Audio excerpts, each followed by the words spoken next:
It starts as a low croon that rolls in with the tide.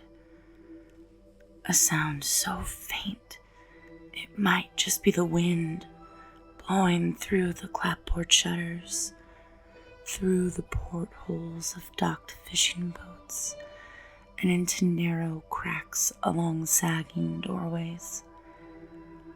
But after the first night, the harmony of voices become undeniable, an enchanting hymn sailing over the water surface, cool and soft and alluring. The Swan Sisters have awakened.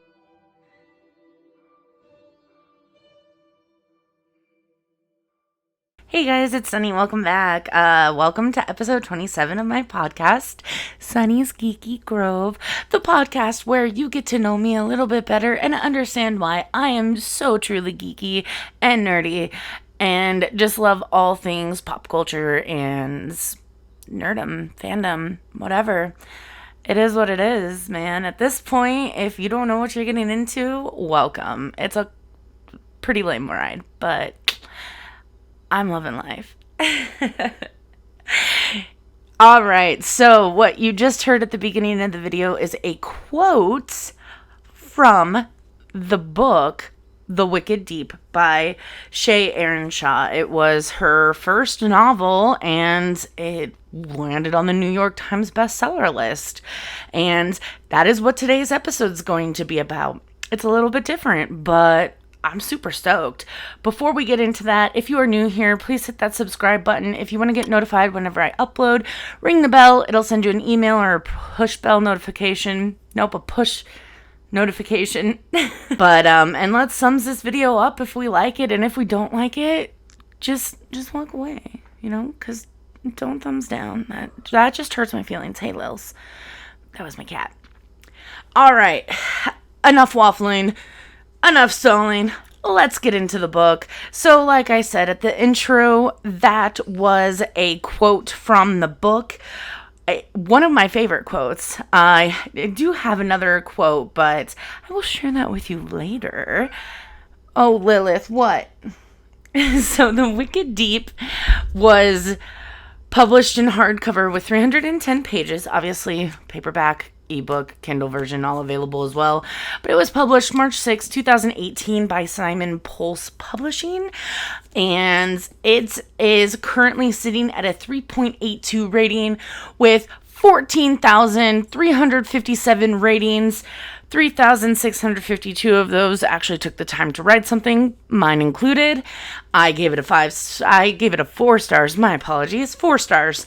I don't give out 5 stars very willy-nilly. A book has to have pretty much no issues, and this book has some.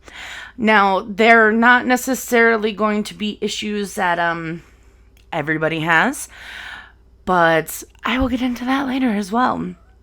Let's start with the synopsis. So, I spent weeks trying to figure out the best way to summarize this without giving away way too much and without being super convoluted. I practiced it dozens of times and it was over 5 minutes. So I'm just going to read what's in the dust jacket. The dust jacket. Anyway, so inside the hardcover version, obviously that's where the synopsis usually is for hardcovers. Usually on the back it's praise for the book. That's actually inside on the first page, which is pretty amazing. But let's get into this synopsis. 2 centuries ago, 3 sisters were sentenced to death for witchery. Stones were tied to their ankles, and they were drowned in the deep waters surrounding the town. Now, for a brief time each summer, the sisters return, stealing the bodies of 3 troubled girls so that they may seek their revenge, luring boys into Sparrow's Harbor and pulling them under. Like many locals, 17-year-old Penny Talbot has accepted the fate of the town. But this year, on the eve of the sisters' return, a boy named Beau Carter arrives, unaware of the danger he has just stumbled into. Mistrust and lies spread quickly through the salty, rain-soaked streets. The townspeople will turn against one another. Penny and Bo will suspect the other of hiding secrets.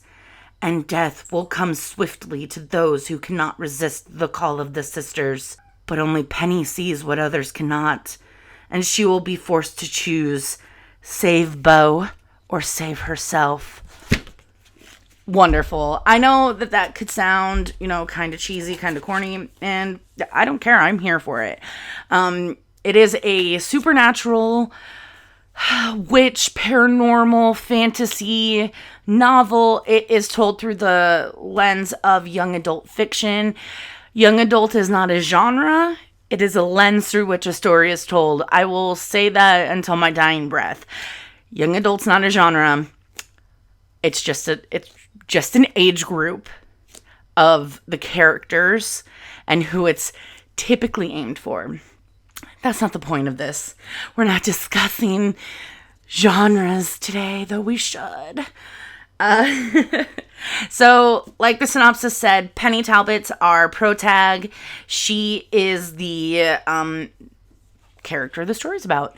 We get to know her. We start off with basically learning that her mom has gone basically catatonic. She is on autopilot because a few years back her father just left. Penny's dad just left in the middle of the night and never came back. And they were a happy family before that. So it doesn't make sense. It doesn't add up. But people go missing in this town all the time. Every summer boys drown. And it's just a thing that happens.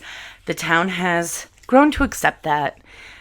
And we do learn, obviously, more about her life and how her mom was dealing with it, how her parents were beforehand, and her school life. It's the typical character building in the beginning. You get to meet some of the friends. You get to meet the new love interest that magically shows up out of nowhere. Ooh, suspense. And it really has some great character development. We get to learn a little bit more about the characters and how they interact with the town and each other. I think, despite some of the criticisms that I've read on Goodreads, I think that the world was built up pretty well. We learn a lot about the Swan sisters. Their names are Marguerite, Aurora, and Hazel. And we get to learn about their past life through flashbacks. Not necessarily Penny having these flashbacks, just randomly there will be a little excerpt, the island on page 57. The wind is constant. It howls and tears at siding and rips shingles from roofs. And we just learn about the harbor. We learn about Sparrow's Island. And we get information like that in a way that doesn't feel just like Expo Dump. It feels like its own little self-contained micro story or little mini aside. If we were watching a TV show, we might get just a little cutscene at the beginning, or during a video game, you'd get that little holotape and it would start playing a story about the island, things like that. It's really cool and it's done very well. It doesn't break up the flow of the story. It really adds to it. The information is given, obviously, when it's super important. So it doesn't really break the flow of the story. It really blends into it. We learn the information that we need at the time, and so on and so forth. The main character, Penny, she's pretty super relatable. She's not one of those, I'm not like other girls, and she's not dramatized to be super popular or a caricature of that. She's really somebody that feels like an authentic person. Somebody that doesn't necessarily have many friends, but isn't a loner or an outcast. Well, she's kind of an outcast, but she is not played as that trope or that stereotype. She's just a girl that happens to live on an island that her dad disappeared a few years back and her mom's gone, is completely devastated and on autopilot. But she's not like snubbing every popular girl that walks by. She doesn't do that, which we typically get in YA-focused novels. We get that if she's the loner girl, then she hates the popular kids. And we don't really get that in here, which I was happy. This book was really hard for me to put down. I did not want to continue living my real life. I wanted to continue reading. Once I picked this up, I was instantly drawn in. First of all, the cover, if you couldn't tell, the cover is hollow. I will insert a clip right here. Look how beautiful that is with the tree branches, the moon, the stars, the bird, the pentagram, just like the hollow. Oh my gosh. Amazing. I actually got this on a trip to Portland in April, and it takes place in Sparrow, Oregon. So I was super happy about that. I did not know that when I bought it. I just read the synopsis and I fell in love with the hollow, fell in love with the theme and the book, the description. And the rest was history. It was just a very nice coincidence that it also took place in Oregon where I had purchased it. I feel like there's need to mention that there are some issues with the book, despite how much I love the story, the overall witchery of it all, and the curse on the island and the body possession and the mystery and the intrigue, all of that. I love it all. There are some issues. There's a lot of this isn't an issue for me, but it could be for other people. There's teenage drug use and drinking. Obviously lots of death, disappearances, murder, things like that. But there's also a personal issue of mine when we step into the supernatural genre, whether it's in young adult fiction, middle, new age fiction, adult fiction. When we step into the supernatural genre in books, comics, movies, TV shows, we tend to have, if there's a possession involved, dubious consent. Now, this could be very trigger warning, spoiler. I just want to make sure everyone's comfortable, but also has all of the information going in. There is an explicit lack of consent between two parties because obviously you have 3 girls that are being possessed by the spirits of these witches who have cursed the town. So those bodies are not consenting to anything that they're doing.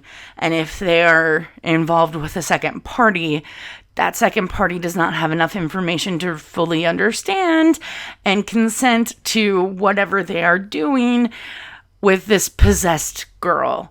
So the lack of consent is very evident, and it's not necessarily a knock on Ernshaw or on any other writers or anything like that that write this type of trope, because it's something that happens all the time.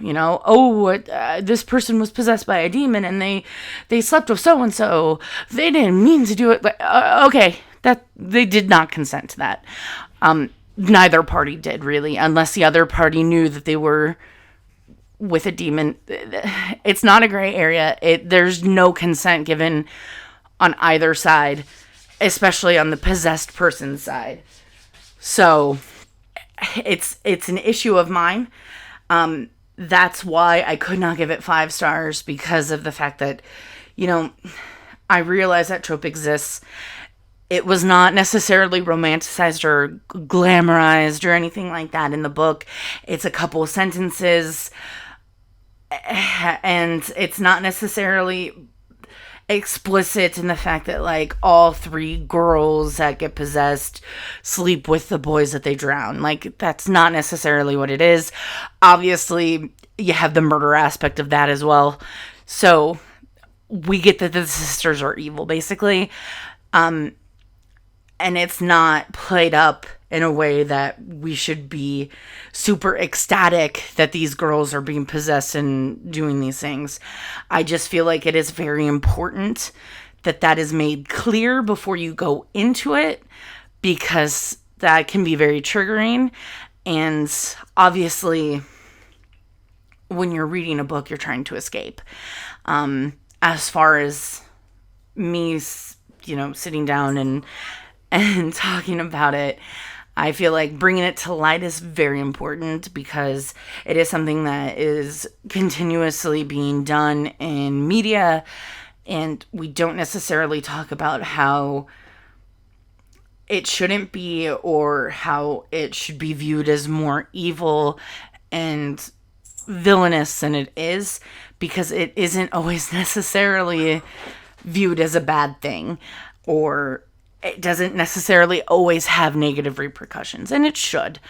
I feel like Earnshaw handled it pretty well in this novel, but I do think it's important that we at least are aware of it and begin to critique when we see that in other forms of media, not necessarily just this novel, but all media that has that as a plot point, as a device, because we need to start questioning why this is being used and how is it being handled, because just because it's being used doesn't mean it's not being used properly. That's still something that can be used as long as it's handled well. So, switching back to the other side. This book was fantastic. It had all of the trappings of a young adult supernatural love story with witches, and it spoke to my witchy heart. It had really great twists. Two of the big twists I called. The first one I called about 10 minutes into the book. I was like, you know what? I bet X, Y, and Z is going to happen. And then it gets revealed about halfway through. I was like, I was right. And then about 10 pages before the second plot twist, I was like, oh, I bet blah.